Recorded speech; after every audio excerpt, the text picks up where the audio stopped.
on doit passer de l'émotion.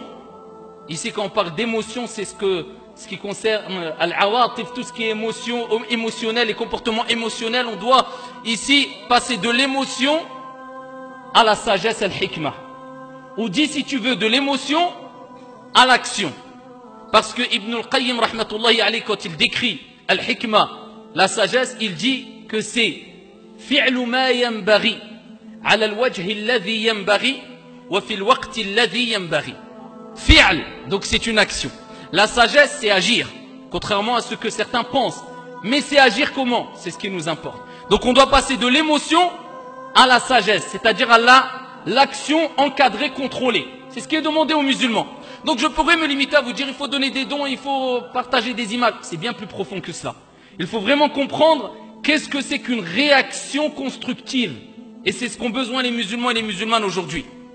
Donc bien sûr, n'a pas de cœur celui qui ne réagit pas avec une certaine émotion quand il voit ce qui se passe dans le monde. Et peu importe ça touche qui, des musulmans ou des non-musulmans, qui va accepter que des hommes ou des femmes se font jeter ou se font brûler, se font jeter dans du feu ou se font torturer ou violer? Personne ne l'accepterait.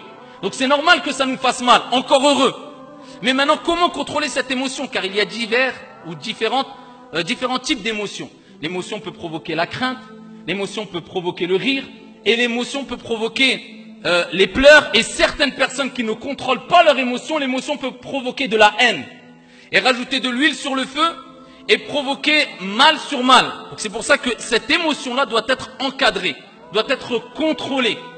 D'accord? Et donc voilà pourquoi nous disons on doit passer de l'émotion à la sagesse, donc à l'action contrôlée. Ibn al-Qayyim nous dit que la sagesse, c'est faire ce qu'il convient, de la manière qu'il convient et au moment qu'il convient. Ce n'est pas faire n'importe quoi, de n'importe quelle manière et à n'importe quel moment. Donc quelqu'un va nous dire c'est quoi faire ce qu'il convient, de la manière qu'il convient et au moment qu'il convient.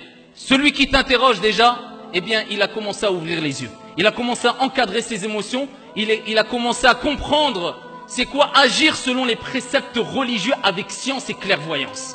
Sans précipitation, qala alayhi salatu wassalam, al-ajalatu min ash-shaytan.